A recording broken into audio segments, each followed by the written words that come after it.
Hello, everybody, and welcome to the Ginge and Pedro show. I'm, of Hey, how course, you your doing? host. I'm down here in not Panama. Oh, God. This is my co-host, Pedro Van Zant. We had a Dragon Ball Z mishap in the background. Pops picked up the wrong earring. Pedro and him fused. It's a whole mess now. But, Yeah, it's yeah, ridiculous. I don't know what happened. I don't know. I don't know Donde either. está el burro? Did you pick up any of the animation skills is the question. Can you draw like a son of a bitch now? No, but I can talk people into putting voices over them. Just back it already. Hey, nice. There's Done by our boy. right there. He looks like he's still having an issue. It seems that way. Pedro, turn the camera off and come back in. Just don't turn the camera on when you come in. You know what I mean? Try that. Trying to sort this out here for Panama's not being good to Pedro tonight. You know. But Pops, if you wouldn't mind hanging out till I'll hang out, Pedro. Okay, wonderful. So we can carry right on here. So we've got an all around comic book creator. I mean, I think he does a bit of everything at this point, and the full package. Flying in to the Ginge and Pedro show, swooping into our nest this evening, buddy, is the one and only Demon Hunter himself, Nicholas Raven Mueller. Boom. Well, howdy. Thank you. Thank you for having me on, and thanks for the invite. Absolutely. I love all the little things here. Just a quick moment here. I love the graphic for this episode that you guys did. One of my kids came in and they saw the image that I was promoting it out, and they're like, "Oh, you're going to be on Looney Tunes tonight, Dad?" I was like, Yes, I am." In a way. And since you said that, I'm just gonna. Yes. There we go. We got Hello, gents. Hello, Carrie. Wonderful. Nefarious up over there. Yep. Word on the street is he's not feeling well, so we wish him a quick recovery. He caught some of that too much sushi. I'm not a sushi guy. You know, I'm sort of I've always been weird about trying food. I'm more open these days, but I don't know. Just haven't. I just don't go around sushi. Nick, how about you? You a sushi guy? I am not, but my wife is. So, you know, if we're going to a place that's out and about, she'll hit up the sushi bar and I'll hit up the other stuff. Or, yeah, I'm not keen to it either, but it definitely looks appealing to other people. Yeah, that's the same with me. With my girlfriend, she's sushi. Any chance that if there's something there. She even likes the public sushi, which I guess it hasn't killed her. So there you go. Okay, buddy. So how's your day been? How's life out in these comic book streets treating you? It's interesting. It's good. Been having an off and on again battle with Amazon, trying to get some Winnie the Pooh stuff up there, but yeah, just hitting the grind, working. Wonderful. I know it's usually kind of just taking care of kids, home life, and drawing every second. So, wonderful. As we say, the work doesn't stop. Right, that is true. You lay awake at night thinking, I have to. Only I can get this done. So it's like I've got another page to draw. Dang it. Right. Yeah, no, the Amazon thing. That's one thing I've been. I mean, I think it's kind of obvious in terms of like evolution for where we go as business people looking to put stuff out to sell. It makes sense that's sort of the next step out of the indie underground or whatever you want to call it. Was the process? I know you're having some trouble now. Can you tell us about? Was there an issue before? Have you gotten a book on there without any problems, or? What's the trouble? Yeah, so this is the first time using Amazon, so I'm learning as I go. And I don't know about you guys. Like, I'm the typical male that if you told me to look at instructions, I'm like, nah, we're just gonna wing this, and go ask for directions. Nah, I'll just figure it out as we go. So probably to my Dylan idiocy, I just am winging it as I go. So I probably could have solved some of these issues by reading up or doing a few other things, but I put up the wrong file format, which I thought it was correct. I didn't understand that Amazon has like a reflowable versus a fixed page format.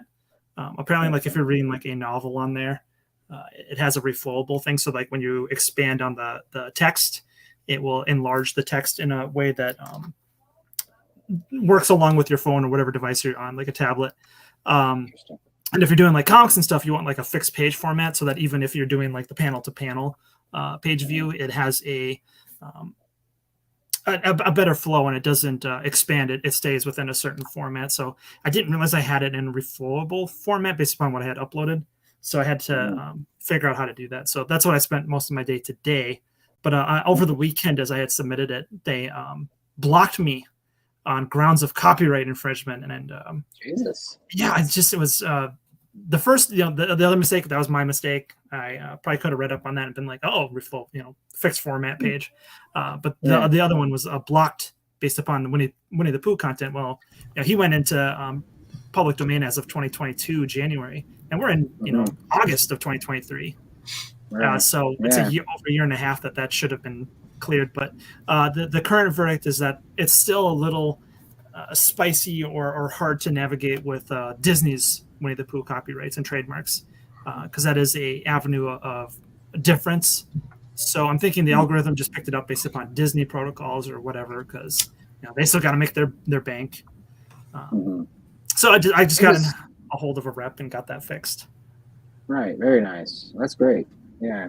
And I guess I didn't know that he was a part of Disney in some way, but thinking about it, he was in Kingdom Hearts. I don't remember which one, but pretty sure there was a Kingdom Hearts Winnie the Pooh mission.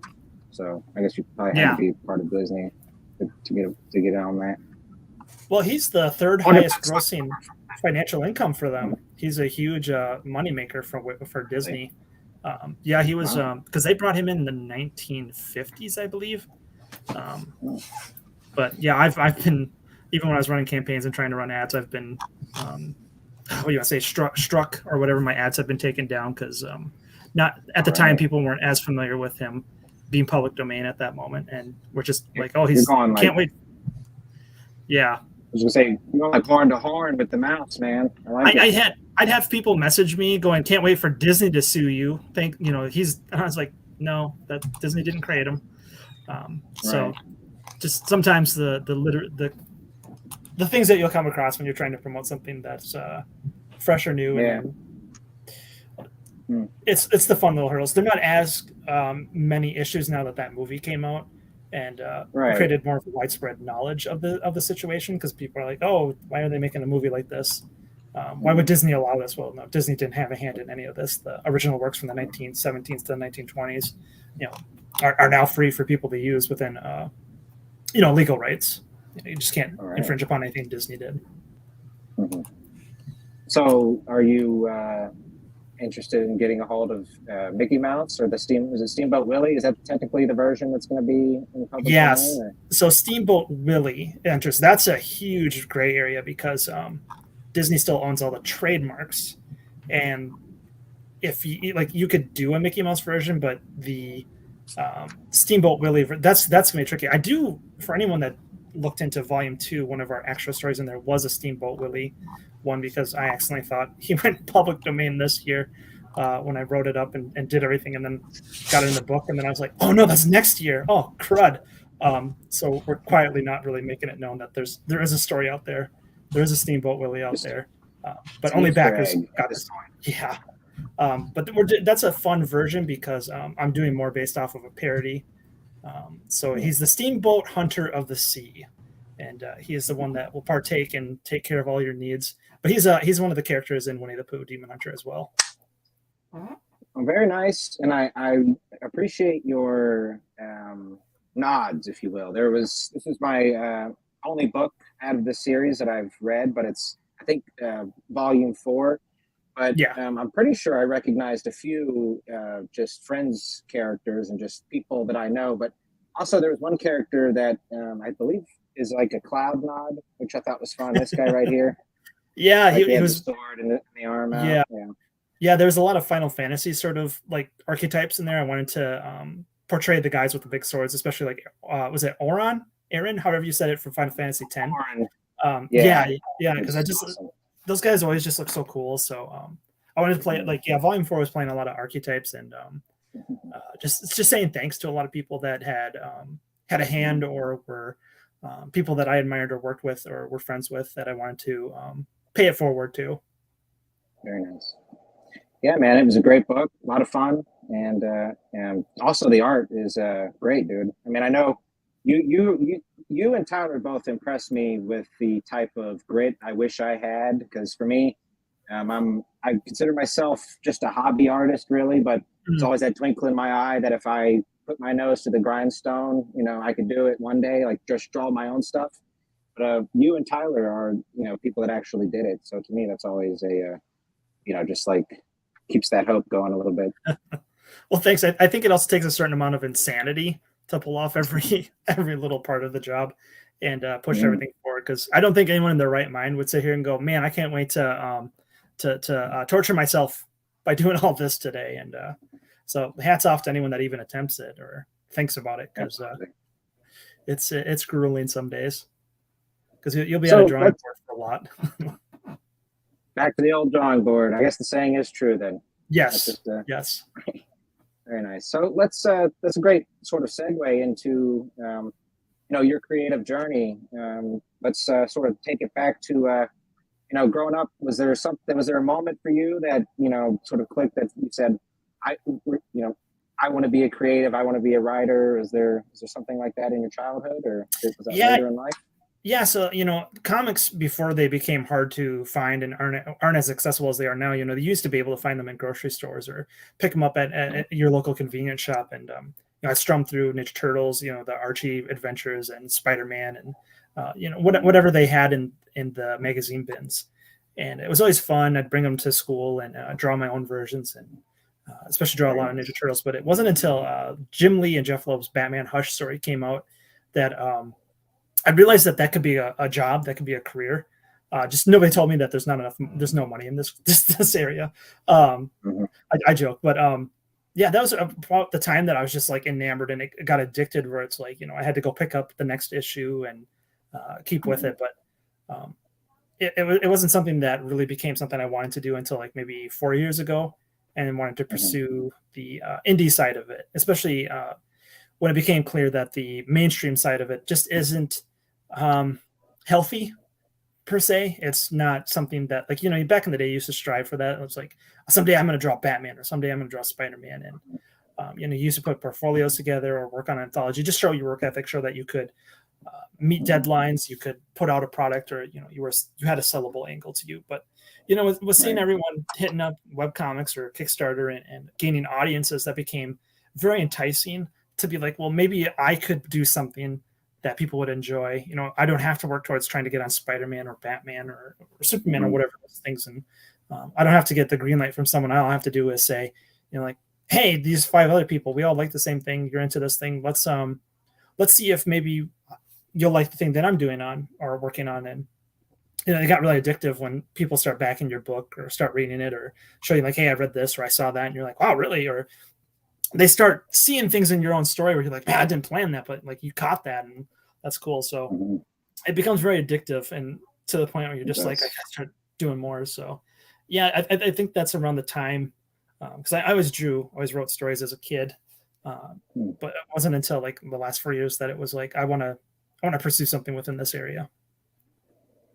Very nice. Okay, great. Absolutely.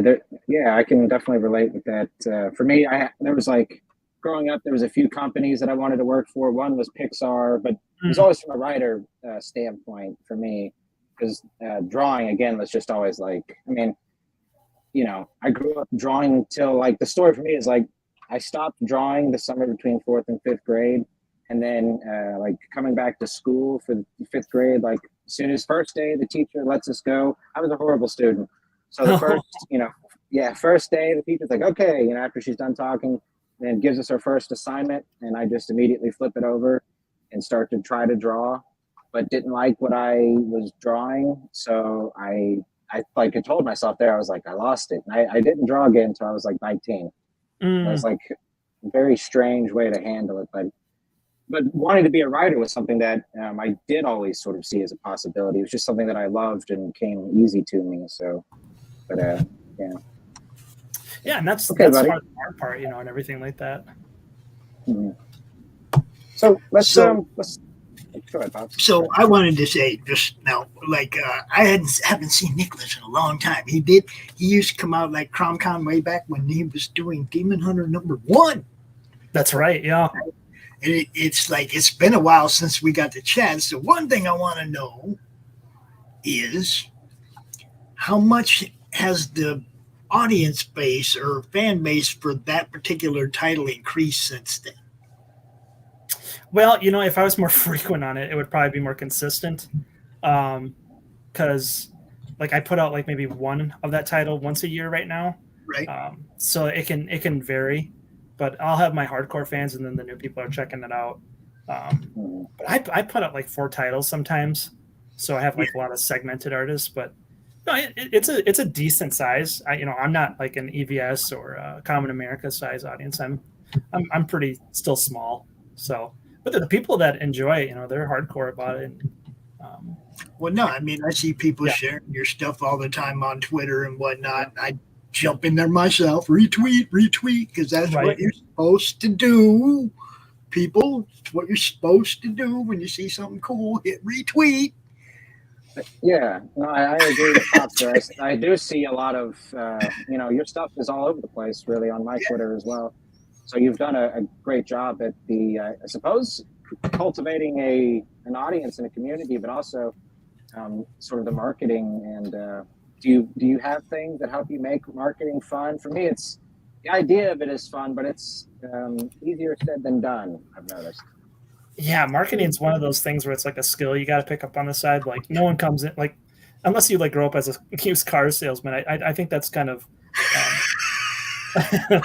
yeah, that's like a hard like because I think like a lot like you said you enjoy writing, but then to think about selling it or like I grew up drawing and writing and to think about like now I got to try to win people over to get people to buy this. See, and that's the only part of it I've ever done, right? Yeah, so there's more people that are more akin to that. I just try to get people to look at what you guys do, and like I said, now the group. Since I don't know if I see you still drop stuff in the comic related madness sometimes. Yeah, I'm not on Facebook as often. But that's a smart thing to do because that group is 5 times what it was when you used to hang out there. Yeah, and people move on to other things, or like I've noticed that a lot of the people that were prevalent a year and a half ago just aren't even around anymore. And we're in an economy right now where if people have to pick food over entertainment, food's going to win 10 out of 10 times. So the competition is just so much more fierce. Yeah, and then we legit become starving artists. So I mean, it's just the economy is different right now. Not everyone is making it, but it's one of those things where you kind of just have to weather the storm or keep running and do your best. But marketing is one of those hard things where like some people are just masters at it. Some people just have a groove with it. For me, I just enjoy telling a story through the marketing, like leading up to it or making an experience. I always enjoyed like viral marketing. I remember when the Dark Knight first came out with Heath Ledger and how they amped it up with just really cool viral marketing. Like when they were revealing the mob bosses, they put out this telephone number.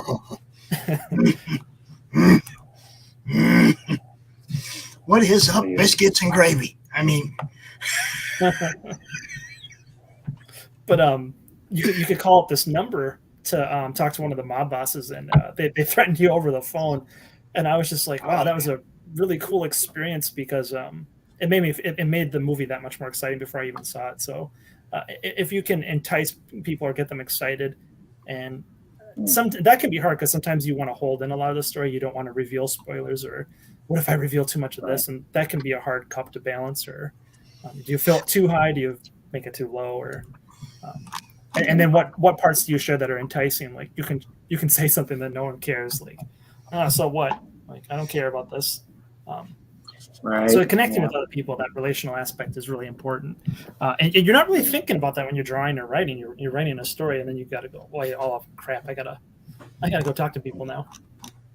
Yeah, no, that's true. It's for me when I come up with an idea. Thankfully, it's usually like kind of an idea or sort of a situational based thing. Usually, like I come up with characters as well, but like as far as hooks go, it's usually like almost a tagline's worth of an idea. What if this happens with something, something like that. Right. And that type of idea can work in terms of being easy to sell if you just take the interesting parts and try to craft it together. But I actually saw The Dark Knight completely blind because I don't know. I don't even think I had seen the first Batman movie, like the Christian Bale one, before I saw the second one. And I guess I didn't know it was out. I just got taken as like a teenager. I don't remember how old. But my aunt picked me up one day and took me out to the beach and saw it. Incredible movie, but I didn't know about the marketing. But one of my favorite horror movies really, really sold me with the marketing, and that was As Above, So Below, where it was like a found footage thing about this portal to hell being opened under the catacombs in Paris. And it was really spooky, and they, it was like linking everything back to the website with behind the scenes, type lore, and just it was just really interesting to like 15-year-old me. So there you go. I'm going to confess right now to have not seen Christian Bale Batman, not seen that Robert Parkinson. I haven't seen that Batman. There's another one I haven't seen. It's bad. It's it's just bad. I confess, there's some movies I just didn't even want to watch. Yeah, life gets busy though, right?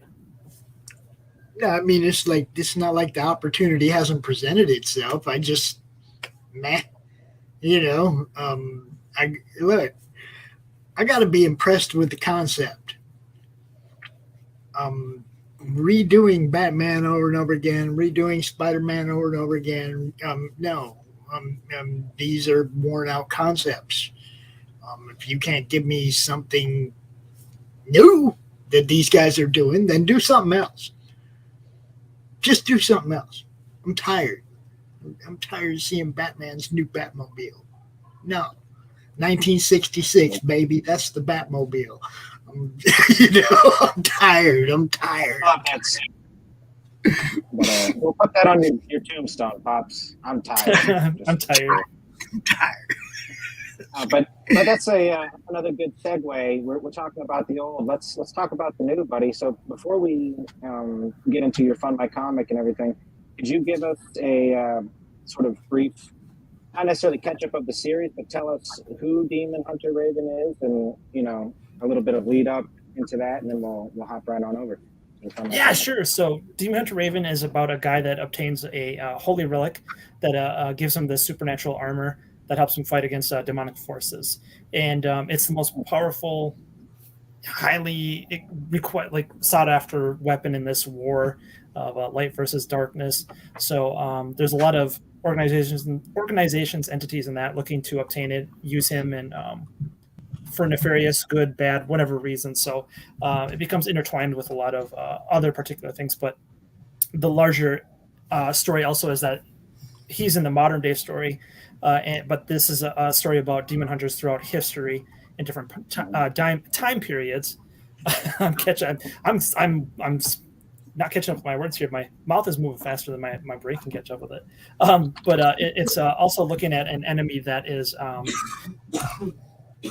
attacking people across different time periods. And so a lot of the past will affect what happens in the future, and they need to go and look into the past as to how did they deal with these situations, because a lot of things have been lost to time, or certain people have hidden it because they want to control. And so there's a lot of back and forth in time periods. I'm a very huge Christopher Nolan fan, so I love the way that he plays with time displacement, especially like with Memento, especially with like Batman Begins, going a lot of back and forth. So you could kind of say I'm aping his style in terms of telling a story backwards and forwards and so forth. So a lot of Demon Hunter Raven deals with the problems that he is dealing with, but a lot of his problems come from the past, and they're going to have to figure out how did they deal with that and why did it get lost in time.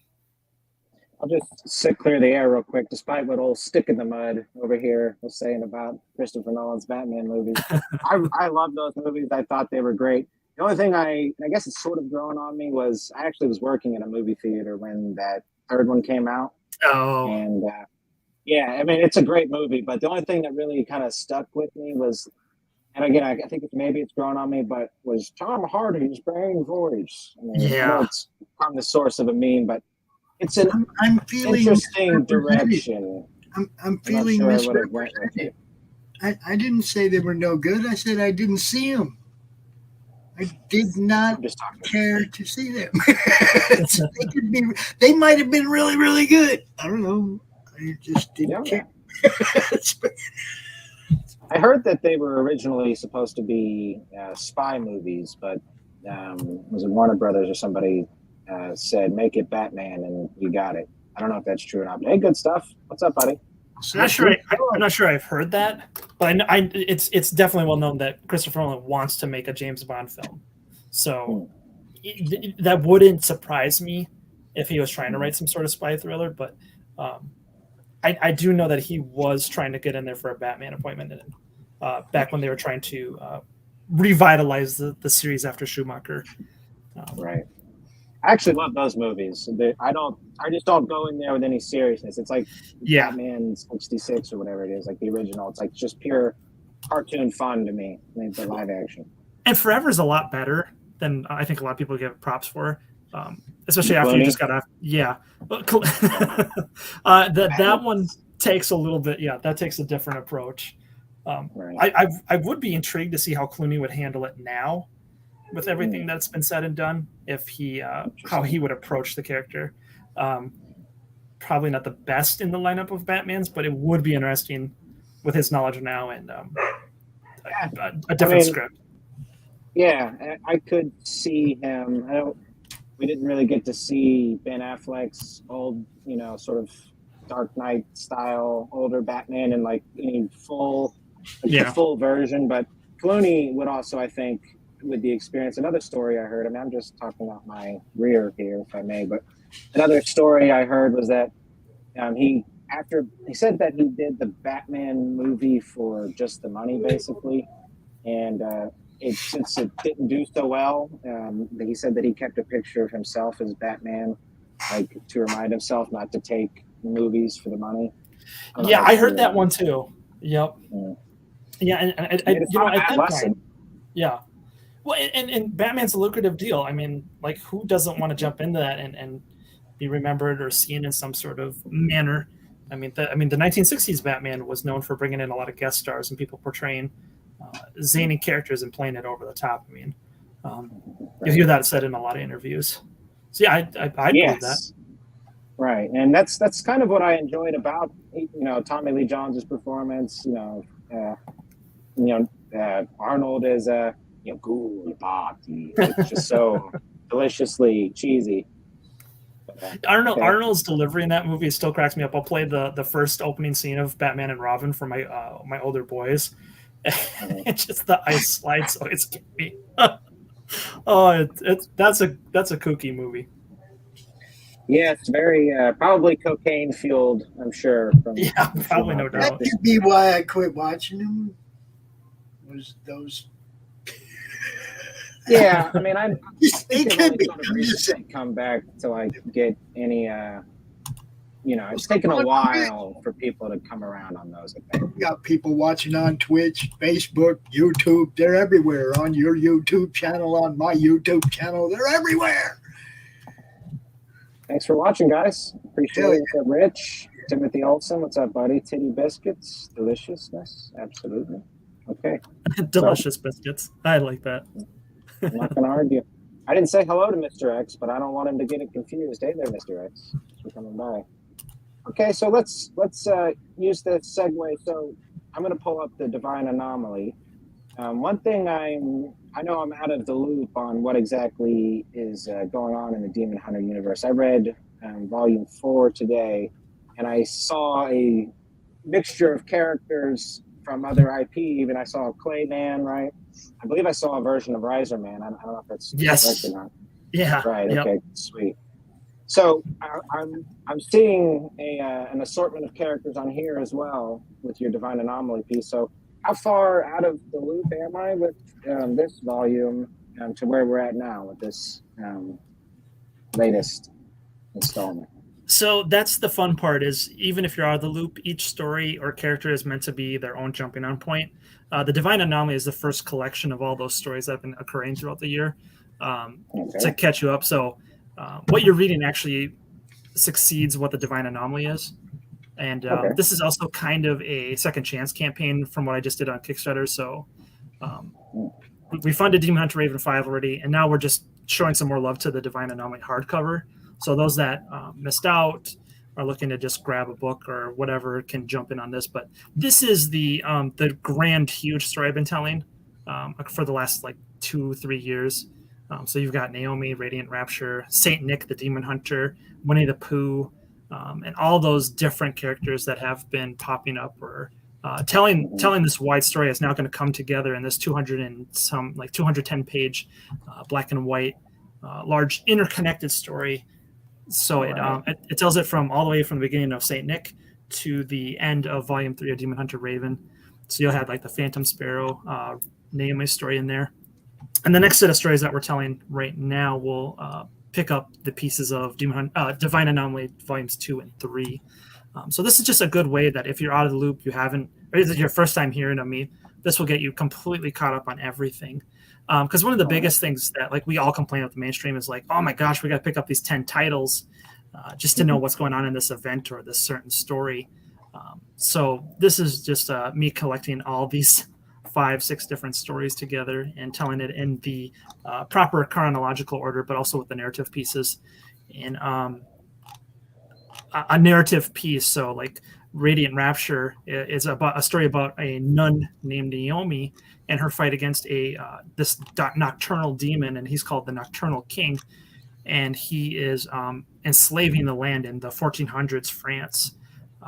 And she is actually the originator of the Demon Hunter clan called the Order, which is the Crusader and Demon Hunter Raven story tells the present day story of her, where everything kind of came together from.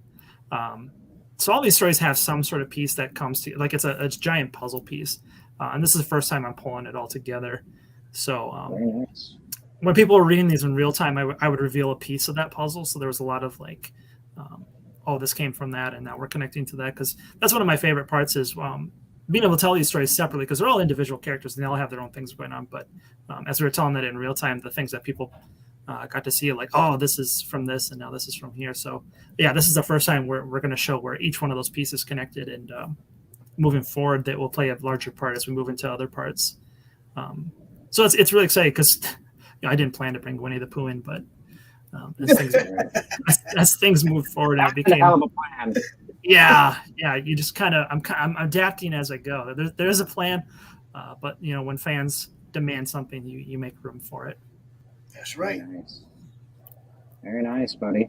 So, how many campaigns is this? So, actually, let me ask you this: is the Divine Anomaly, is this a separate series from the Raven Hunter line, or is this just your sort of anthology collection, or is more like an anthology collection? So these books have already been done; they're already made. We've already funded them. They're already out in the world in people's hands. So this is just a recollection of them. Okay. No, so this is 3 years worth of work all in one book right here.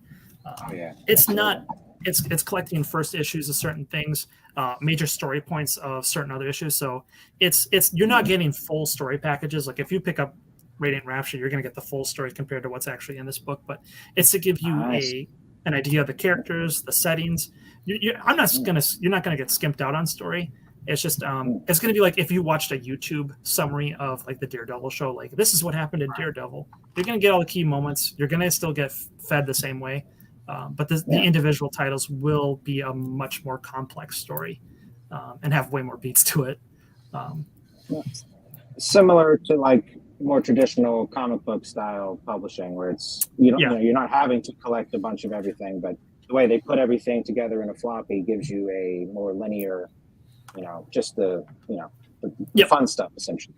Okay. Yeah, absolutely. And this will connect certain dots for people that like for the first time they'll see like how did Saint Nick tie into some of this stuff, because at the time I wasn't making it known that he was part of it, and then I revealed that in another series, and that was really fun to see people's reactions, because I had that secret for quite a while.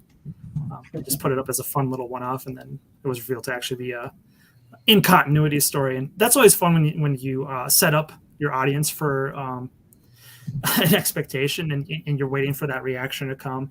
And I played that out for like 6 months, just waiting. So that can be the hardest part. Is sometimes your marketing can be at a big end, like a big thing, and you're just like, it could be a week thing, it could be a 6-month thing, and sometimes you just have to be patient and just plant those seeds and wait to see how people react to it. So, but now we're gonna show everyone everything that's been happening for within our own community. No, I mean, it sounds like I'm horrible with keeping secrets. That's one of the things having a business is kind of forces you to work on, really. So Yes. I'm right there with you. It's you get almost a little the secrets sometimes can you get lost in it sometimes. Like when I revealed the return of Raven, because the end of volume 3 had him meet a particular demise. So we played it around with that. We had finished off that series, and then boom, he came back. So it was a little deceptive practice when we brought him up, because I pretended like I got hacked and stuff came up, and I had images coming up that were suddenly him coming out of the images and stuff. So some people didn't like that, because some marketing can be deceptive, and if you go too far, you can obviously lose people, and you can cause issues. But that trying to toe that line of telling a story and entertaining people even within the marketing is something I always have fun with. And hopefully, and that's the hard part though, is when you're doing, one of the things I learned when you're doing Twitter marketing is real-time marketing. You better make it quick and precise and not have tens of posts that are required to tell the story. I made that mistake with one where I was trying to reveal something, and then several posts later, not everyone's going to see it at the same time. And I was like, oh, dang it. I didn't think that through. So some people were left out of loop or confused because they saw one image out of maybe 5, and you get different results. Twitter. Yeah, I was like, oh, dang it. I didn't think that through. Should have had that. Let me ask you this. On the St. Nick's story, did you do any research on Santa Claus? And I'm sort of more specifically getting at, did you ever see back in the day, there was I think Cartoon Network did it or Toonami did it, but there was a Santa Claus, almost you could call it an anime, but it was this 3 or 4 part, really kick-ass cartoon, but in an anime style, not necessarily sort of what that He-Man show did, where it kind of had a much more adultish style. But it was just this really great story of the guy that became Santa Claus, as just an old timey thing. Did you come across that in your?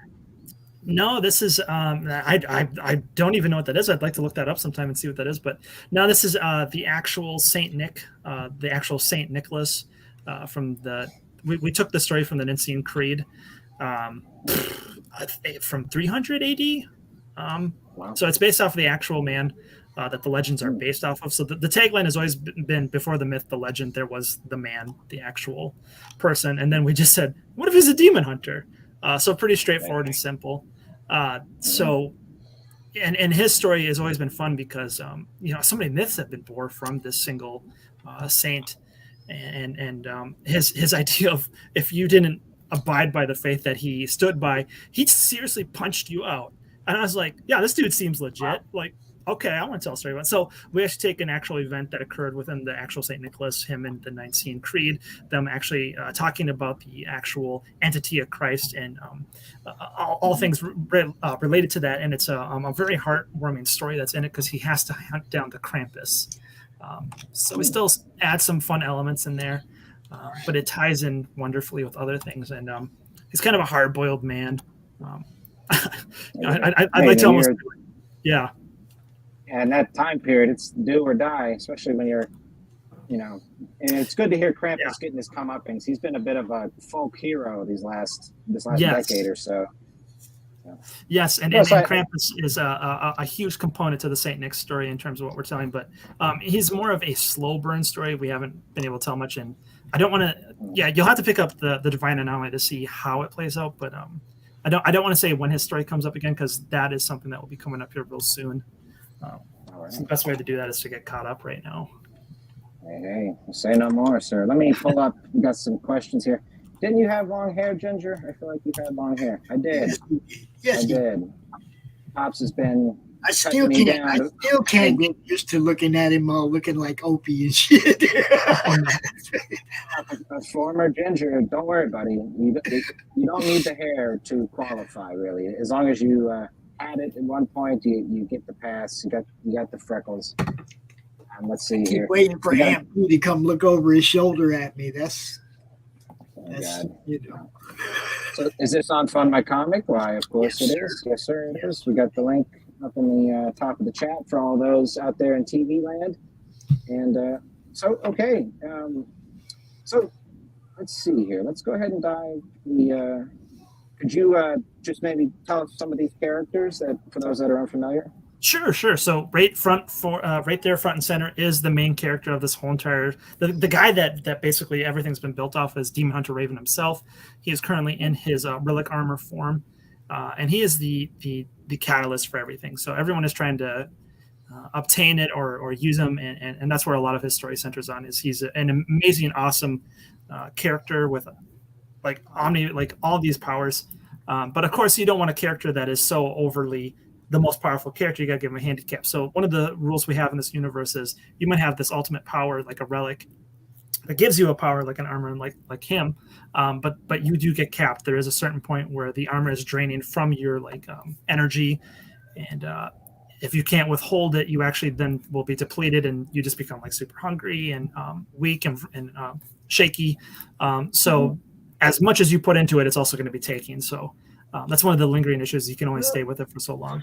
And then the night guy, the one guy in red, is the one that brings in Raven into the order, the demon hunting organization, which I previously said Naomi, the founder of that he is the modern day representation of that. So we've got a little bit of history going back there.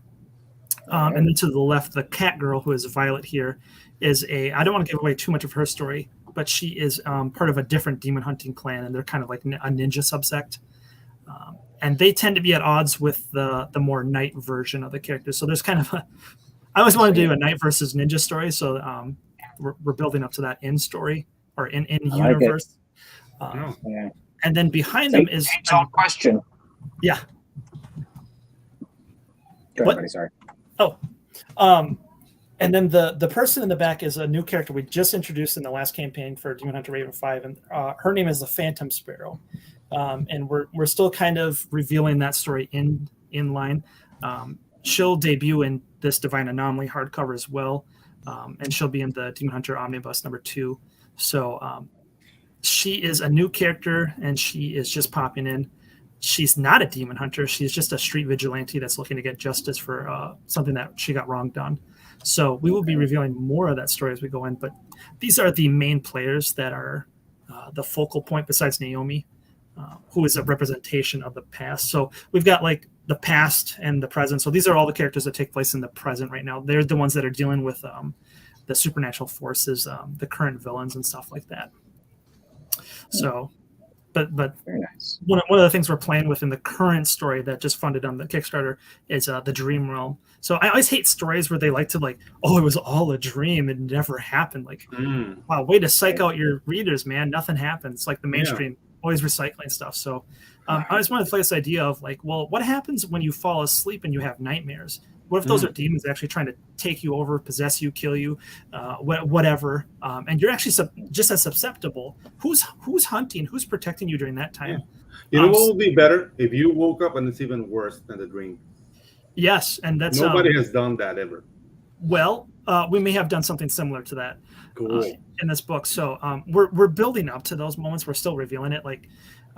There's a lot of stuff that happens in these books, but we're revealing stuff really slowly. Building up this world, building up these characters. There's so much going on, but this world does have a dream realm, it has a spirit realm, and then has the natural physical realm as well. So you have 3 different areas that you could be attacked from, and that requires demon hunters of all different walks of life, backgrounds, and subsets to deal with these ongoing issues. And then you have the people that have no clue what's going on, and then they're just your regular people that are just fighting for basic justice or fighting for what they believe needs to be done. So that was one of the things as I really wanted to fill out this universe and fill out the story because I don't know. Very cool. I'm like a fan of like the Avatar: The Last Airbender. Mm. I love how like you're following Aang and his people, but the world is so full of so many cool characters, and they make you But feel like. I was mentioning to Ginge that I really like the character design is Oh, thanks. this really like it gives me a call back to Soul River a little bit. Yeah, I You get remember that that video game? Yeah, But also there's this really cool anime from the 80s called Tekkaman. I don't know if you're acquainted with that. it sounds familiar. Yeah, so I really see that in the costumes mainly. Like there's a lot of Tekkaman, and Tekkaman is an awesome anime. It's like if you guys haven't seen it, like check it out. But yeah, like I see the pedigree there. Design is one of my favorite things to do because bringing the character to life and just making you, because you got to sit and look at these people on the page, and I got to draw them. So if they're not fun, they don't look cool. Yeah, exactly. Then we're missing a key element here. But yeah, you can look at the pages here. It'll get you a really quick rundown of the history of this universe. Because one of the things I love is to explore the lore. But kind of like a Lord of the Rings, like we're given this lore, but let's also focus on the characters. Who cares about the lore if we don't have good characters? So yeah, exactly. You've got Christopher Robin and Winnie the Pooh. You've got Saint Nick here, and then you've got Naomi and Gabriel, who are key players in the past, or in some maybe a different dream realm or a different plane. We're not really. One of the things that I get asked a lot is, well, where does Winnie the Pooh and Christopher Robin take place? And I say you're going to have to wait.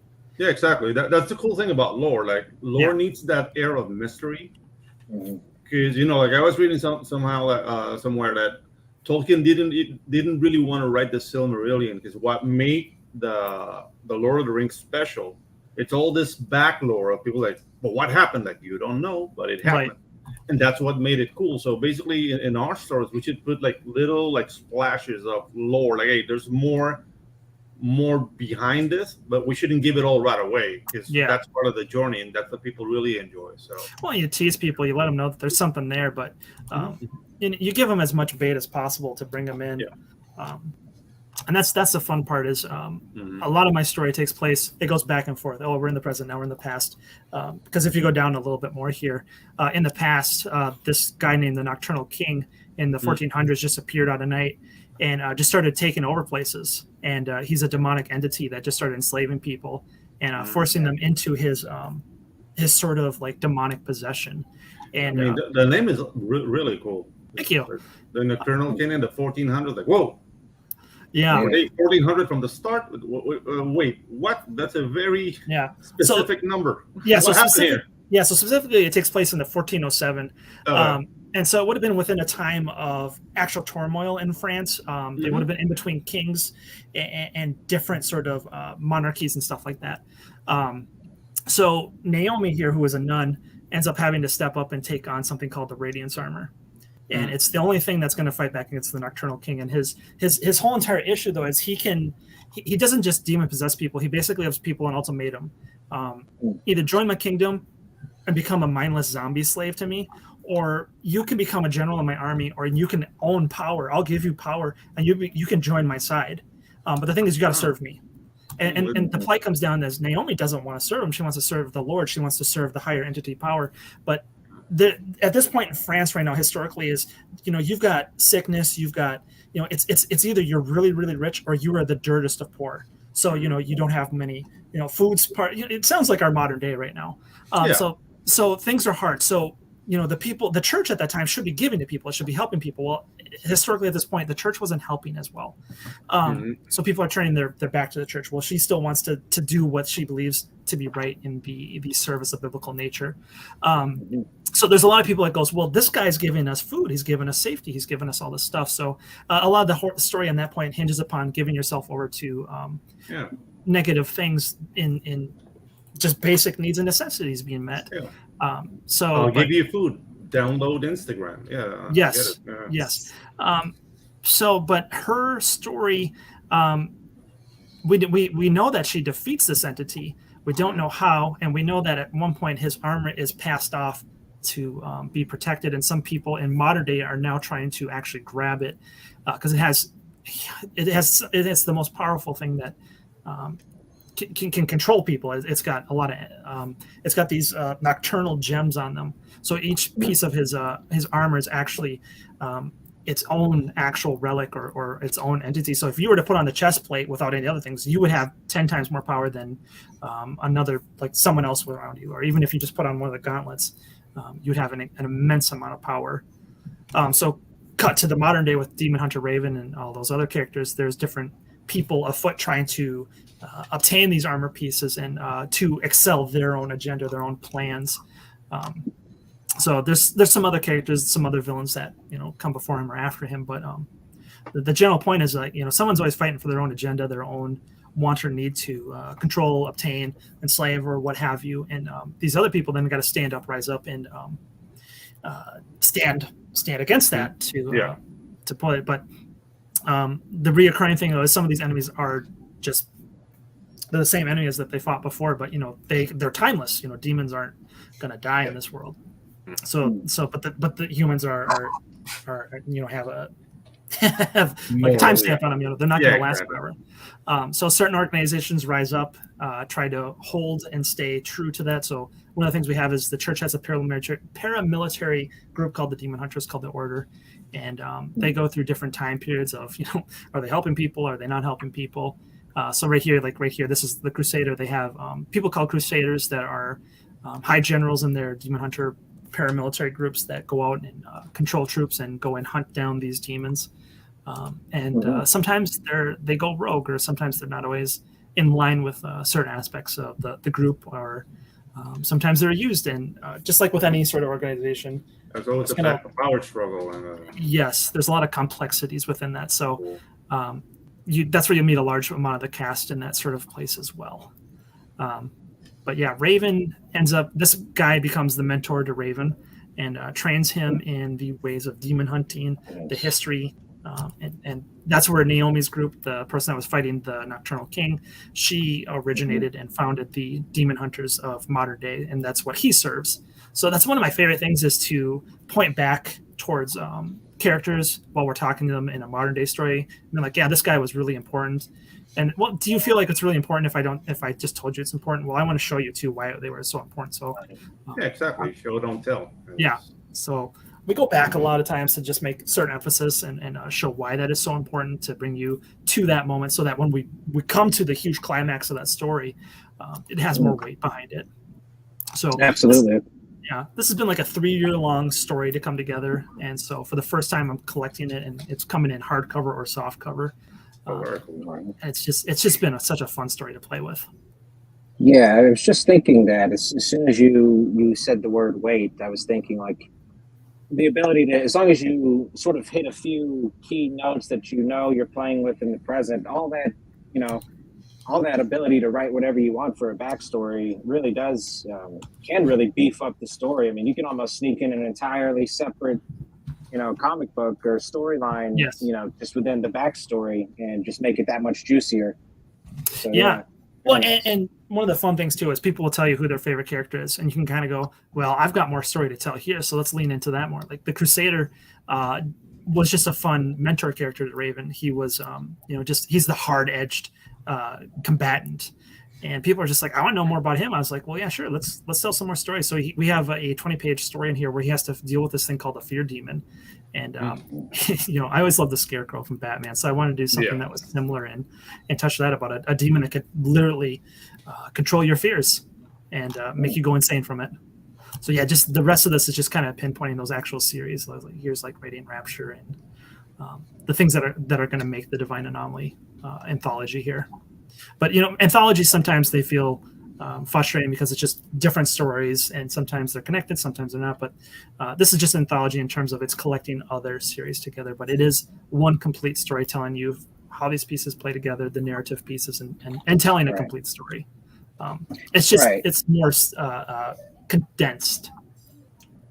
Yeah. No, I guess anthology was the wrong word earlier. It is really more of a collection. I like the old trades, like Marvel DC trades, where it's like, I'm thinking of like X-Men trades, in specific, like where it's just sort of the main storyline. That I don't even really consider that an anthology. It's really more of a collection. But we are big anthology fans over here, especially me.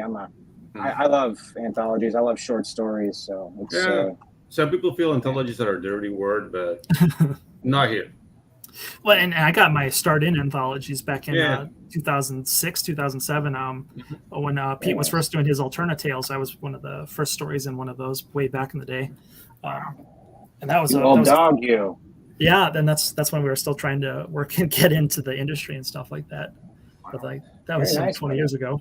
And now we are the Okay. industry. See? Yes, we are now. Yeah, exactly. So let me ask you this: is this all your art right here? This is all you? So I do have a So few it is- guest artists in here. So I've got a person named Erwin. I got a guy named Diago. So like Diago did the Crusader. I got a guy named Erwin that did these interspliced pages that help connect the stories in between. Is Thiago Brazilian? Yes, he is actually. I think I know who he is. Yeah, Diago Albuquerque. Yeah. Yeah, he's this is fantastic stuff. he did. right He here. also It's all did the great. Sparrow pages as well. He's a top tier, one of my favorite guys to work with. And Yeah. whenever we work together, like because I'm an artist, I draw all my stuff too. So when I hand him stuff, like I try to be as open for him to just do what he does because he's an artist and I trust him to just work his magic on the page. And when I drew up the Fear Demon design, I was just like, I just want a guy in a creepy face mask with bandages, and he's constantly like drooling, like he's just, but he's like his mouth is like deteriorating, and he just looks creepy. And I said, Diago, here's my design, go with it. And you know, when you hear writers say like he ran with it and did 10 times better, like he just floored me with how he envisioned it further and brought so much more life to it. So as an artist, I also that's a huge compliment I can give because like he just floored me with how far he went with that page and just the like I don't try to get grotesque in a lot of these stories. I try to keep in mind that at any point a kid might walk over your shoulder and look at what you're looking at. Yeah, exactly. It's happened to me all the time. I got 5 kids, so the Crusader was our chance to play with horror. And we did go more into the grotesque because the story required something of that nature. But we do keep it like if you have a 7-year-old around you, we try to keep it within that sort of domain. I mean, it's grotesque, but it's not like a 99 nipple monster. You know what I mean? Like it's something that a kid can watch and go, oh, but you're not gonna like scar him for life. Right. I want to go for like that Batman animated series. Back It's like the Blob. The Blob was gnarly to look at. Yeah. So it's scary in nature, scary in mental fortitude, but you know, I've got kids. I'm drawing this. There's a lot of stuff I just can't. I don't want them seeing. You know, my oldest is 10, and I don't. They don't need to be seeing that stuff. So yeah, exactly. I mean, eventually they're going to see it, but it better not come from you. and sometimes what you don't see is scarier to me. Yeah, exactly. Your mind plays it up more. Yeah, it's Jaws, baby. Like they can. Yeah. The shark never worked, and that made that movie better. Right. So right. Yes. Leave more to the mystery. Yeah. But that takes a lot of effort too, because then you have to play with the unseen or the unknown. Exactly, and have really like know your expression so you can like show tension, horror, like people who are uncertain, like just knowing how to control the face to emote that when you draw. Yes, it's a skill in itself. So. It's fun, and I appreciate people that can do that. And nothing against people that don't. Nothing against people that decide to go that way. Whole entire different subset. But yeah, here's this is the Phantom Sparrow, and she is a fun character. She's been someone I've been holding on to for 3 years. We just revealed her about like 4 months ago, and she has. Yeah, this is Robert Nix. He's done a few pages here and there. He's done some promo art for me, and. I just love her opening her reveal because she's chasing down a target, and again that was with Diago, and I said, I want to go just as hard as that Mission Impossible fight scene with Henry Cavill, just brutal. And we worked on it. Like I came out the choreography, and I said, if you see a chance to make this better, add to it. So he's got people getting like hit by crowbars and getting smashed against like bathroom sinks and stuff. So it's that's one of the things is, you know, like if you're going to have a fight choreography in there, make people feel for it. And I was like, I want people to feel the punch in the face when they're reading it. Like, you know, it's a still image, but I want them to feel it. No, it's interesting you said all that because I'm just now getting together. She's looking in a mirror. She's blood on the helmet, cut up here, and then in the background, you know, this is obviously a bathroom with bathroom stalls and Yes. screwed up people. Reminds me of I had to say it's the aftermath of the Warriors fight in the subway. Yeah. Oh yeah. Which I have to dude. say is one of my very most favorite choreographed fights in all of movies. That bathroom fight scene. That whole movie is a freaking jewel. Yes. Yes. Yeah. And yeah, dude, like I like there's a lot of storytelling in this splash page, Yes. and that's Well, and she's kind of unhinged. She's oh, you can tell. she's You can unhinged. tell. She had fun doing that. Like Yes. you can tell she's very pleased with She's herself. wondering where she's going to have dinner now. Yes. Yes. She mopped the floor and now she's got to get something to eat. So she's As ready. you do. Yes. Let's hop over to the perks here, and I just dropped the link in the chat, and this looks great too, by the way. But Yeah, this was done by Thiago, and that was nice. he just asked me to draw that. And, at the time, I didn't quite have the Crusader up and running, and I was like, oh, "Okay, we got to do the story now." So, this is awesome right here. Yeah. Oh, yeah. It's like pure '90s. Yeah, Yeah, almost, pure 90s. I was gonna say like this is straight out of Cliffhanger, man. Yeah. So the guy that did Creed, his name's escaping me. I know he's Did Creed? around our neck of the woods. Trent, can you do? Yeah, Trent. Oh, yeah. Kind of has some of that, maybe some Joe Mad a little bit. There's like, Yeah, definitely. Actually, I see more Humberto Ramos, but Yes. like 90s Humberto Ramos. Yeah, Thiago's work definitely harkens back to a lot of stuff. He's got really cool stylized, but like in your face sort of artwork. Yeah, very nice. His colors just pop. They just come out at you. Yeah, this is like straight out of Crimson. Yeah, I like it a lot, man. Very nice. He's on Instagram. Ale Garza. I don't know if you're familiar with Ale Garza's Eve Protomecha. Like it's from the 90s too. That sounds familiar. Yeah, it's those demons are giving me a nod to that book. Really cool. So I have to ask, what is Beach Vacation? That looks fun.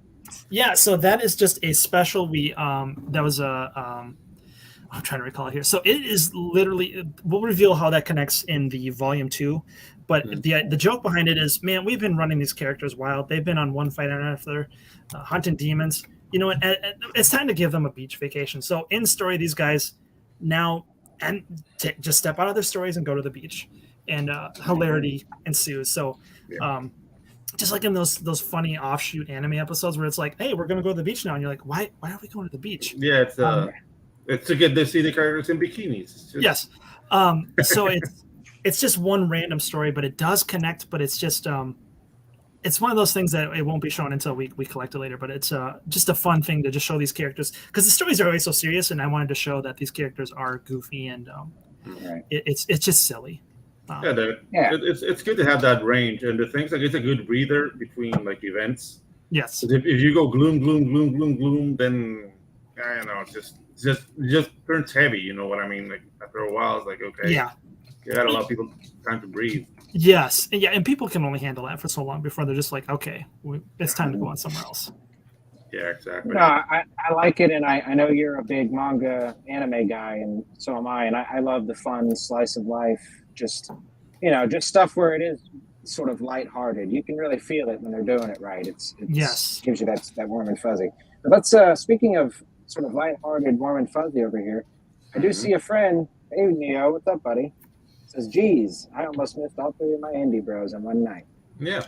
I'm going to assume that I'm the guy that's not an indie bro. No. Goodbye, Pops. Yeah. Wow. That was I harsh. was just saying, it's like That was harsh.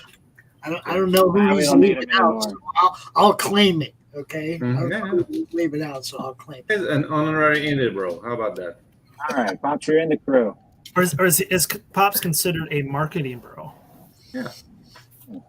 But it's all indie, though. You see, That's so true. bro, I mean, come. Yeah, Pedro Pedro. has nice ribs. Pedro does have about nice it. What? I do have what? You're taking your shirt off over the weekend, or what's this mess? You have nice ribs.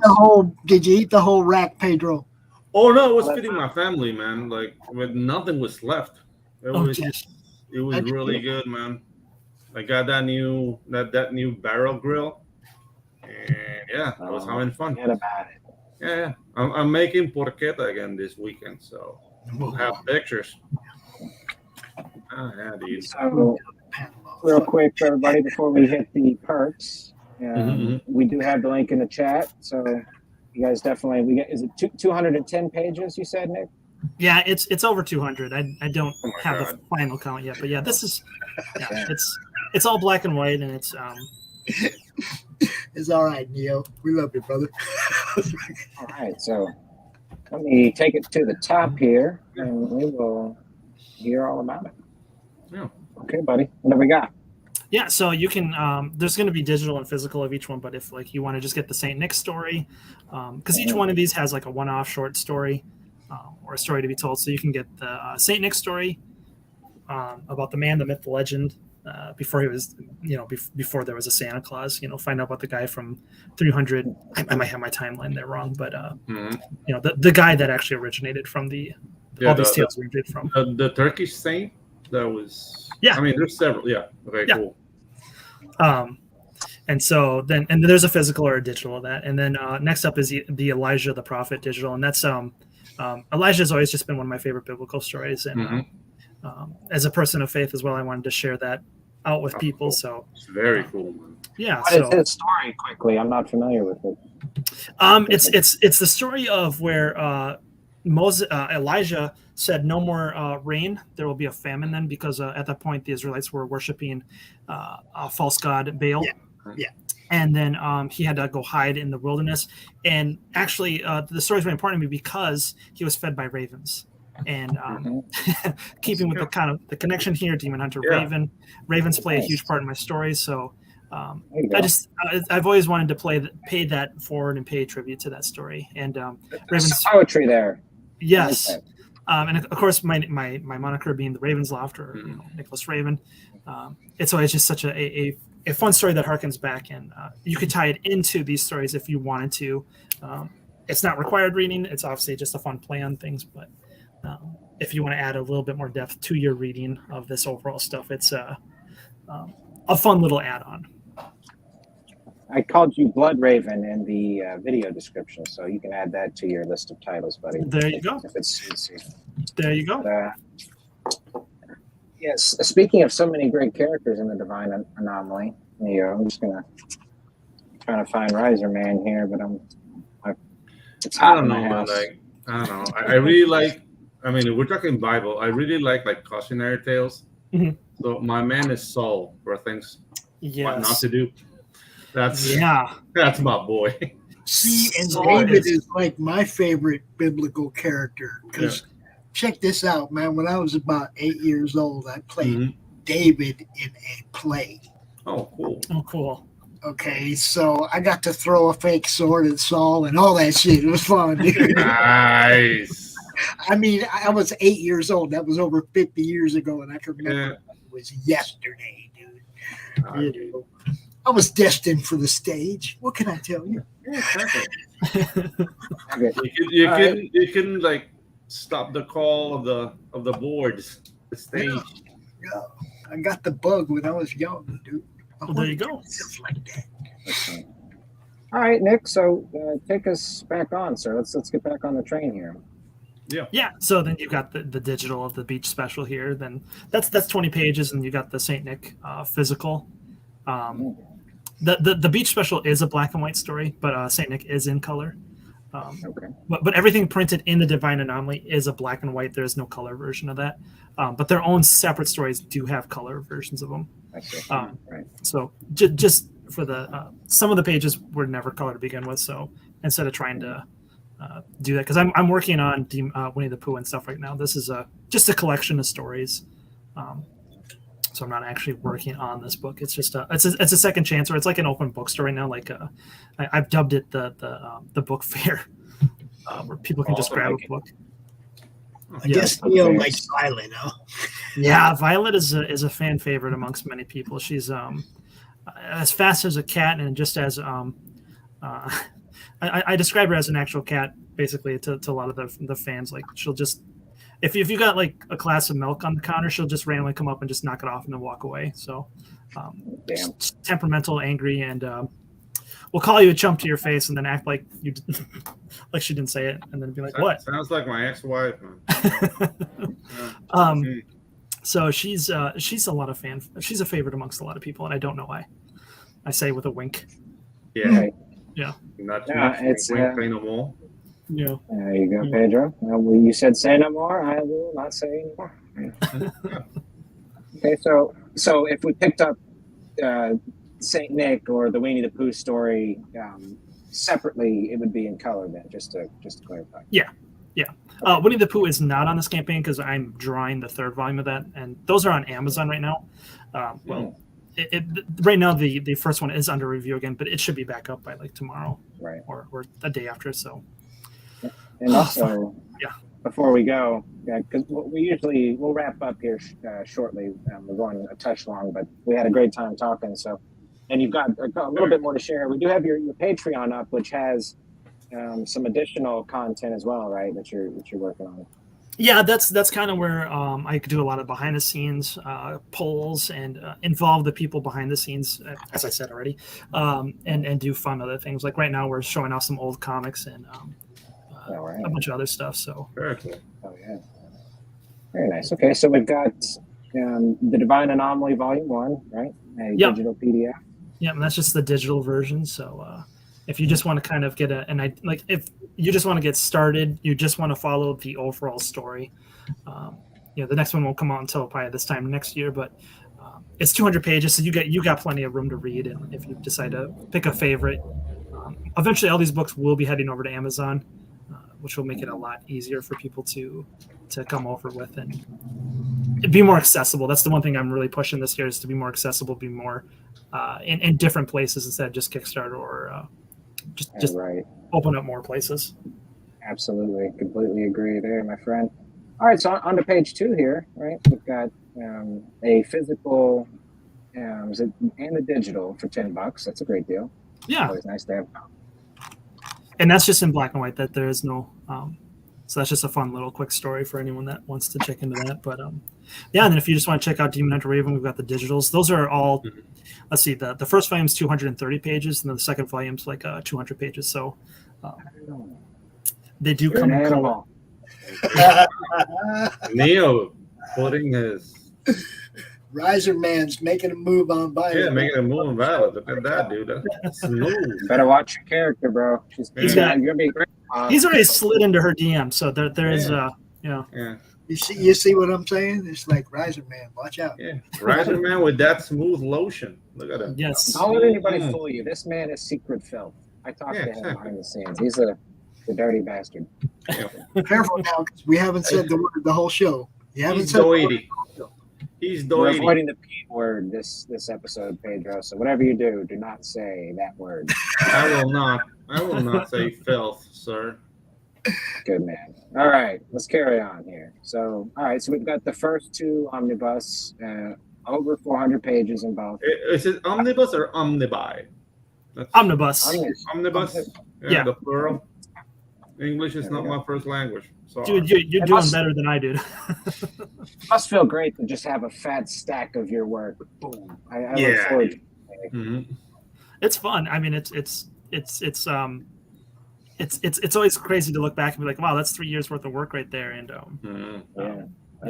still got more to put out. How many pages a week do you, on an ideal week, do you have everything wrote before and then you draw, or do you do as you go? Or so I do a lot of storyboarding, writing. Each week will be different than the other. Like depends on which stage of production I'm in. Like so each book takes me about 3 months to work on.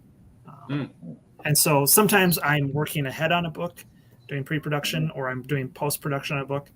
So sometimes I could be working up to 2 or 3 books at a time. So it varies, but it's generally 3 months per book. And then fulfillment takes about a week, depending upon how things are going. So and you ship the Gemini mailers, and because my book got home pretty safe. So I use Gemini, and I use the Comics Wellspring ones. Those are a little different. Still deciding whether I like them or not, but so far they seem to hold up okay. And that's what's important, right? Yeah. As long as they hold and the book makes it safe. Yeah. Yeah. With those ones, I haven't heard anyone say that they've had an issue with them. So as far as I know, they're doing good. No one's told me that they haven't. So if they have, I don't our know. fingers crossed. Yes. I mean, I did use Common Wellspring on my book, and I didn't get any complaints so far. Yeah, and they're pretty good. Yeah, they're relatively good. Yeah, absolutely. Okay, so we've got a soft cover of the physical book along with the digital for $18. Yeah, and that prints at regular size. Just as a heads up, the hardcover prints at manga size, so it's kind of like a special, cool. I don't want to say collector's item, but it's just like they're two different versions. One's larger print, and the other will be. I like the size of this. Yeah, it'll be the size of that. Yeah. Yeah, I liked the size. It felt good. Yeah, it works. It's not too cumbersome like bigger books can be. Right. Trying to read it in the car or whatever. We got this is good stuff. Hey guys, stopping by to say hey. Hump day is upon us. Have a good one. Hey. This is good stuff. Hello, Mrs. G. What's up? That is so true, Mrs. Good stuff. Always a pair of gangsters and good stuff. Very, very good people. Mm-hmm. I should really look into printers when I get a chance. Yep. We used Comic Wellspring, and then on my book, I used Mixum. I didn't have any issues, but I know a lot of people had some horror stories. But I'll probably stick with Wellspring because they offer hardcovers at a really affordable price. And the thing is, like they have more. I like their customer service better. They offer like discounts and whatnot. If you're a returning customer, they'll treat you better. So I don't see that with Mixum though. So Mixum is a mixed bag. Yeah, exactly. Yeah. I mean, I consider myself lucky as far as all that goes because I've heard the worst. Yeah, I didn't work directly with Mixum, but I was in a project that was working on Mixum, and dude, those guys like botched that to no avail. It was horrible, and they had to like give back the money. The project manager had to look for another printer. It was just a nightmare. But Ginge has had a great experience with them. So yeah, if you use them like in certain areas, they're spectacular. I've seen them put more effort into their hardbacks, but if you do like just floppies, it's so hit or miss. And then when I did some graphic novels through them, I think about like 30% of my actual books came out blotched, scratched. It was like I had so much damaged product. I just barely got by with like what I had. But it was just like that sounds infuriating. Yeah, and it was the printer itself. It's not like handling, and then they let those go through. So like whoever was doing quality inspection, I was just mad. I was like, yeah, that's not okay. Yeah, and the thing is, like, since we're doing comic books, they think we're nerds. Like, they weren't gonna say anything. We are. Yeah. So. Yeah.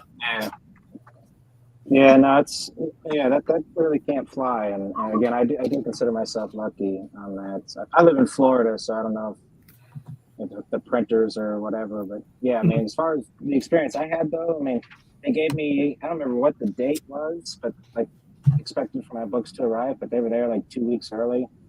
And, they're usually pretty timely. Yeah, I had a couple dings, but it wasn't. It's probably like their problem is not really like timeliness. Their problem is like that botched product or like mishandling your product. And they're a broker. They're not actually a printer, so they'll hire a middleman. Yeah, they're the middleman. So you don't know always who you're going to be dealing with in terms of actually them, because like Pedro said, they're the middleman. Mm-hmm. So gotta cut him out. The middleman. Okay. Cut him. So before we cut the middleman out, let's continue on here. So as you mentioned, for $25, the hardcover, but that one is at a manga size, right? Nice and hardcover collection. Yes. Yeah. Wonderful. So if you like manga, that would be perfect for you. Beautiful. And on our last page here, take it to the top. What do we got? Yeah. So then we got the basically what this is acting as is also like my cutoff order phase, because I'm in the middle of getting prepped I'll be ordering books from the last campaign as of like end of September.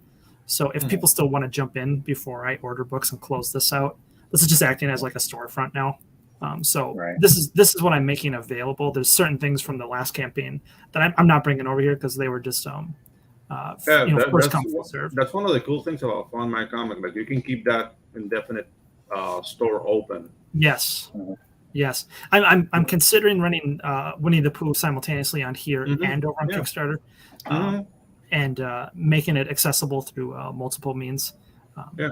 'Cause that's Absolutely. a huge in demand one. And Yeah, Fun My Comic also has like a widget feature, yeah, which you can hook up your own website to your campaign, so it will be like constant traffic because like that's the thing about crowdfunding sites, that you get that like town hall aspect of it where people Yeah. come looking for books. So having your open campaign as a storefront with a widget to your website, it will drive traffic to your website directly from Fun My right. Comic. So that's another cool feature. Like they're just like trying to make things better than KS and IGG. It's just Yeah, it's I like how hard they've been working on it and how Mhm. they're constantly Mhm. adding more stuff to it. I'm really impressed with it so far. We've actually got Luke coming on in a couple months. Oh, Pedro. cool. Yeah. Luke, Okay, so- cool. Yeah, no, Yeah, Luke's a good I, guy, so I definitely I dig like seeing how hard he's been working on this, and Yeah, it's almost mute now. it. Yeah, dude, he lost his voice. Yeah, dude, he's gonna become like our Vito Corleone. Yeah, come to Fun My Comic. I actually watched Godfather for the first time the other day, dude, and it blew my tits off. I'll just say that. I mean, I guess it's an obvious, dumb statement that the first Godfather is a good movie, but I had no idea. Hey, Leave the gun, take the cannoli. Come on, mate. So many lines I caught out of Yeah, that. dude. I was like, oh, yeah. Look what they did to my boy. Ah, dude. Jay, yo, Love what's that up, movie. everyone? Hey, Jay. Hey, Bye, bud. Okay, wonderful. So, oh all my right, god, I gotta stop talking like Luke. Oh, okay. you gotta put the cotton balls in your mouth, buddy. Mm-mm. That's what he did. Okay, Nick. So let me grab the wheel here and get us back on track. So we've got both omnibus of Demon Hunter Raven volumes 1 and 2, right? yeah. So there's ones that I print in black and white that I like to call the wallet-friendly version, and then the color versions are a little bit more pricey because color is so fun they're to print. colored. Yeah. Yeah. So Right. if you're just looking just to dive in and we're in a financial tight spot across globally, really. Yeah, So of the world. yeah, so I don't want to hold back anyone from being able to read these or partake in what we're building because these go by fast, and I don't know if you're aware, Nicholas, but I live in Latin America. yeah, So the thing about being the world in crisis is that we don't really notice it. We live yes, in crisis yes, 24/7. yes. I've got two artists that are from that area. Yeah, And just seeing the exchange rates change daily, I'm just like, Mhm. holy cow! yeah, it is horrible. Oh, it's I mean, it's nuts. I'm sheltered because my country has been dollarized for over 100 years. So Okay. we just look at everybody else and look like their money just bounce up and down and up and down. Like, ooh, okay. So But it's just so interesting. Yeah. It's hard for us here in America to understand that fully because Yeah. our exchange rate is usually pretty stable for the Mhm. most part. But Yeah. to The see inflation is that, just yeah. yeah. I mean, food costs for us over here have exponentially like 4 times up their Mhm. price, and Mhm. you used to get by on $100 worth of groceries, and now we're up to like $250. And $50, yeah. Same stuff though. Like nothing's changed in our cart. Yeah. So Yeah, when eggs become a commodity, there's a problem. yes, and that's the hard part. Is now just speaking from a creative aspect, is we're not just fighting other creators now. We're fighting basic necessities. Like, Yeah. you want to eat this week, or do you want to read a book? Well, of course we're not Exactly. going to grab your book. Mhm. So it's like you gotta think a little differently in this current atmosphere. You got to be worth that money or settle for something that people are willing to pay for. So, and that's But gonna that's where becoming a good salesman and being a good marketer helps a Yeah. lot. because you can come with ways to put your product out there that makes it interesting and affordable to people. Yes. Without losing that much money. I mean, we want to make as much money as we can. Like that's why we're all capitalists. Yes. And that's the way God intended us to be. Amen right? to that. Amen. Yeah, but yeah, dude. Like right now, we have to use all our savvy. Oh yeah. I mean, this is like all hands on deck sort of situation. Mm-hmm. And you got to be. I like the way you put that. Yeah, you got to be smart about how you're doing this right now. And and you, for me, it's about weathering the storm, staying with it, and exactly. Live beneath your means, and don't allow it to be overwhelmed, because there's a lot of people, like, people's attitudes change when things get rough. Yes. And that's not a position for you to make sales, because nobody wants to see somebody who's preoccupied or angry. Like, my book, I need it. And it's some action. Like, no, dude, you got to be happy, calm. Hey, this is my book. Talk about the story. Sell it properly. I mean, you might be dying on the inside. But well, and people can smell desperation from a mile away. They can tell when you're not being genuine. You're not being sincere. Like, you're just making the conversation be like, and then you slip in your book sale. It's like, okay. Yeah, exactly. Yeah, no, I hear you on that one. That can be tough because, like, for me, this is just a second chance. This stuff is already run through. It's just, it's to me, it's just fun right now, and getting to talk to you guys, like, to even just you kind of forget sometimes. You're like, oh, that's right, I did that. Yeah, dude, that's the thing. Like, we have fun doing this, and we could be doing anything else, like, to make money. Like, let's be honest. Oh yeah. But this is what we chose to do because we love it. So let's just allow that to show. Allow that to show that you love this medium, and you can't wait for people to. You can't wait to share with people. Exactly. Well, and first and foremost, our job is always to entertain people, to liven up. When people are coming home, they've gotten done stuff. Like, they want to listen to music, they want to watch a movie. Our job is to bring, enlighten, entertain, laugh, cry. We are the perpetrators of stories, myths, and legends to bring people some peace of mind, or remove them from a situation, or bring a new thought process and levity. Right? Yes, that's a good. People don't value levity, and that's the thing. Like, we're all overwhelmed by bosses, by circumstances, by deals. You come, you sit down, you have like a bag of Cheetos. Maybe don't read a comic book with Cheeto fingers, but you know what I mean. I think that's the nerd laws. You have to have Cheeto dust on your tits to be. Exactly. Cheeto dust in the cleavage. That's the way to my heart. Yes. Next, the next book will be actually called Cheeto Tits. So nice. It's wonderful. A little premiere here on the show. Yeah. You see, this is the place for premieres. But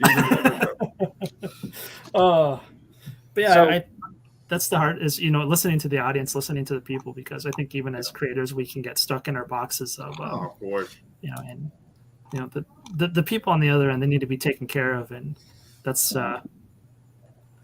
that's why we got into it. We want to tell stories, but I mean, silence is needed because that's how we keep our stories unique. But like everything has its limits. Like, at some point, you have to start. Okay, what do people like? Yes. And even within your story, like you were just saying about, like, there's some characters that people say, like, hey, I want to hear more about that guy. You listen to that. Yeah, and there's times where you can subvert expectations, and I think there's times where Timothy says, "Boo on you, sir." Boo on you, sir. Yeah, that's why you have the collector's edition and the reading edition. Right. You buy two. See? One's for Cheetos and one's not. Yeah, one's to keep it pristine. So Timothy pops in here an additional note. He says, I would disagree with, from the position, is it hard for those at the bottom who have to grind to get backers? Oh, dude, we all grind to get backers. Everybody starts at the bottom too. Yeah. Unless you come from the pros, just having experience or name built up already. Pretty much everybody is a nobody coming into this. Yeah, no, I have a lot of grace for those that are still, like, they're working their way up, because I think right now is the most difficult time. Oh yeah, because it's not as open. No time is easy. Like in the 90s, like we didn't have the internet at this level, so we can like share. You only have to like submit to companies that will not answer to you. So Yes. now it's a different situation. It's hard to, but Guys, dude, the opportunities are there. You just stick to it. the days of disposable medium is gone, dude. Mhm. They're disposable. Yeah. I mean, there is no disposable income, and one of the reasons that manga does better than us right now is because it's a disposable medium, like comics used to be. Yeah. Mhm. Yeah. Absolutely, 100% with Put that one. them in our pockets and give them to our friends and trade them, and nobody cared about them. That's why they became collectibles, because there were so few left in good condition. In good condition. Every They freaking they all book had is $20 or $50 or $100. Give us something that's actually worth that, so we don't feel bad about paying that. Right. You know, Well, it's definitely the case. Like 7th grade year, manga just I was probably 13 or 14 at that time, and that's when just manga was like we were just passing it around, and you'd go to the bookstore, Books a Million in town, and you go to the manga section and the comic section. There would just be like flies on shit, a bunch of kids just sitting around reading manga. And we traded, and you would just hand, what are you reading? Oh, let me borrow that. I was like, yeah, so definitely a community of that sharing. Dude, I remember we had this friend called Jurassic. Well, we called him Jurassic, and he was like the cemetery for comics. Because if you gave him a comic book, it was destroyed. Like, he was just that, like clumsy kid. And yeah, dude, like I lost one too many an X-Men issue with that little idiot. God bless his soul.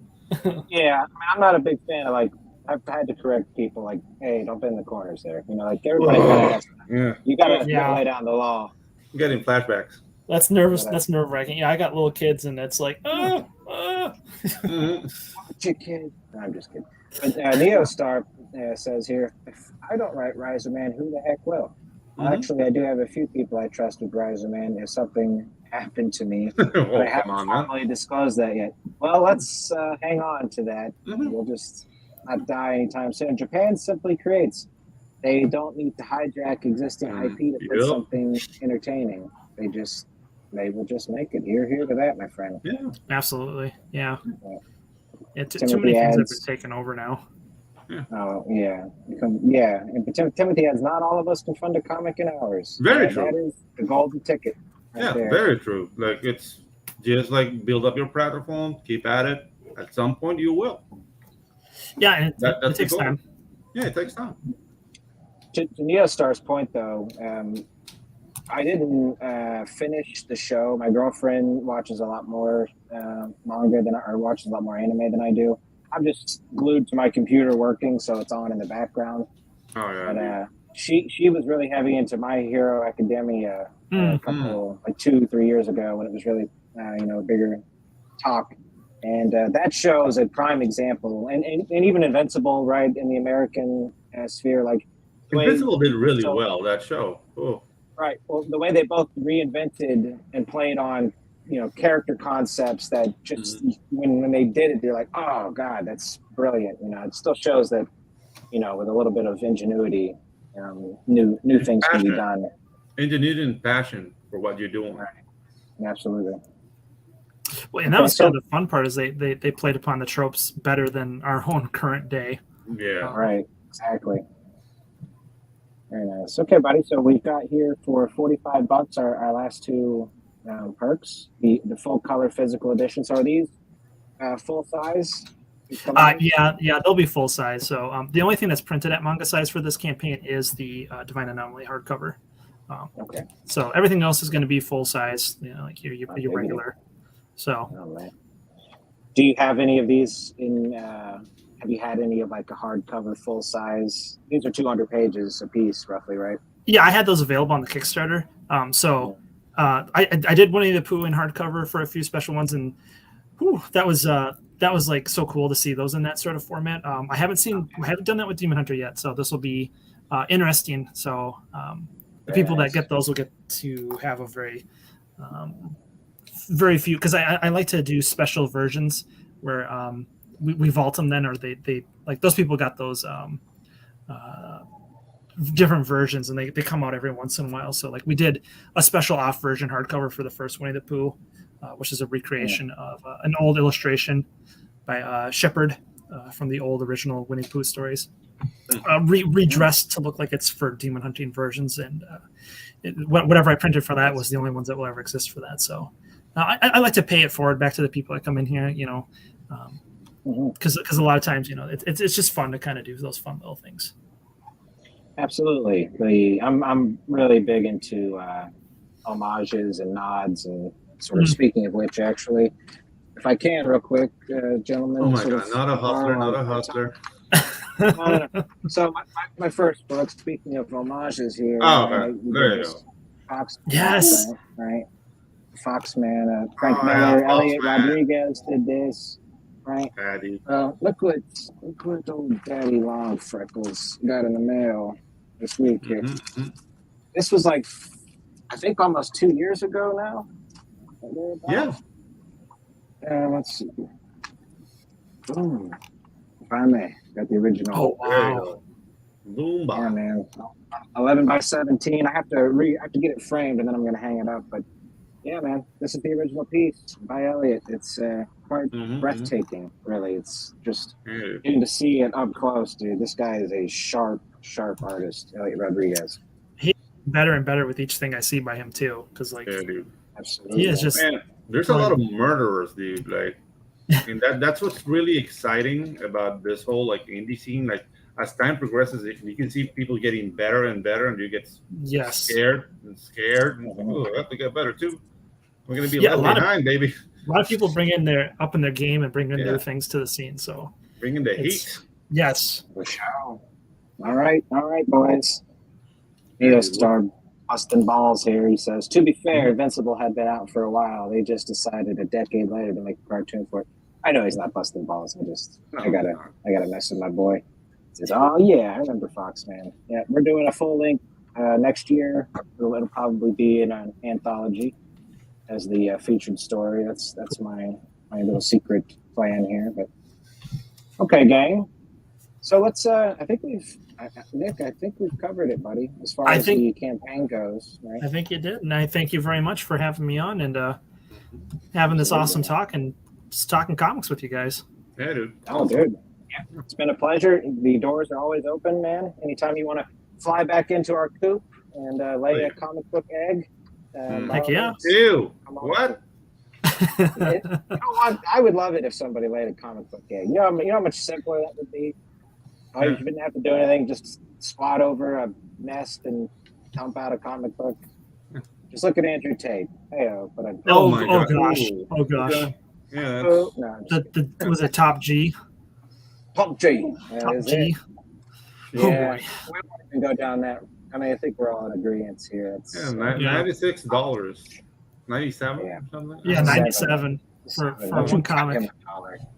Son of a bitch. He'll get his dollar. You think he'll no, you know what? God bless him. I ain't getting it, but God bless him. I'm of the mindset that he should have paid us to even look at the thing that he put out, because it's horrible. It's horrible. But whoever buys it, the joke's on them. Yeah. That's the way I see it. But I'm not gonna badmouth him because I have no need. Like, dude, God bless you. You want to grift? I'll thank the people that buy it to then share it with the rest of us so that we can all morbidly laugh at it. Yeah. I mean, I'm already laughing.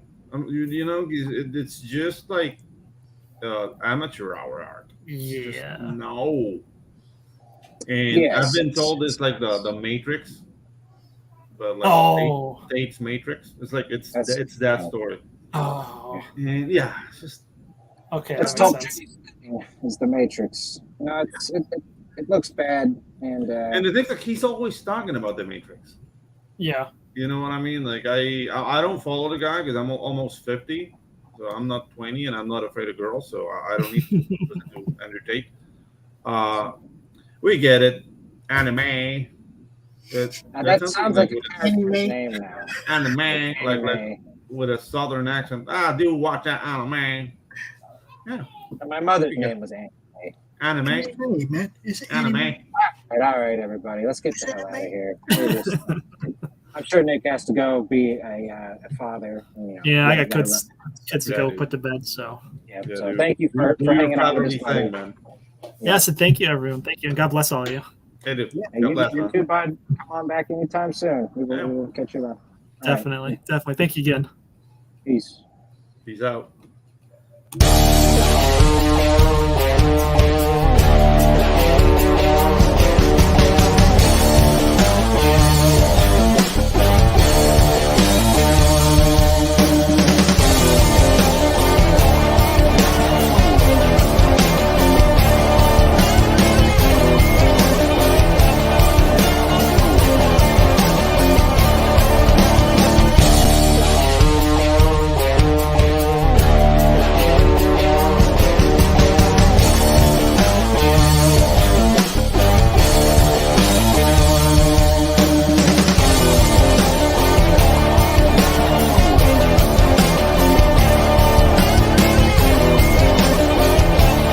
Madness Entertainment Group presents the Madness Comic Network with original programming and additional comic-related content. The Civil War was America's bloodiest conflict. Over 500,000 died to preserve national unity. When the war ended, Confederates like Harley Brogdon headed west, shooting game for the Army and gambling. When a card game turns deadly, Harley shoots in self-defense, killing the card sharp who threw down first. Wilfred Knorr, the card sharp's wealthy father, will stop at nothing to see Harley hang. Harley flees to Cobb's Gap, an old silver mining town at the foot of the Rockies. A remarkably peaceful town, especially after dark. But the sheriff harbors a dark secret, and no one dares go into the mines anymore. Cobb's Gap is full of secrets. People speak in hushed tones of something in the mines. Something worse than their cursed sheriff. Something even the Indians fear from the deepest pits of hell. Every secret will be exposed. Bronze Star. Order your copy at bronzestarcomic.com.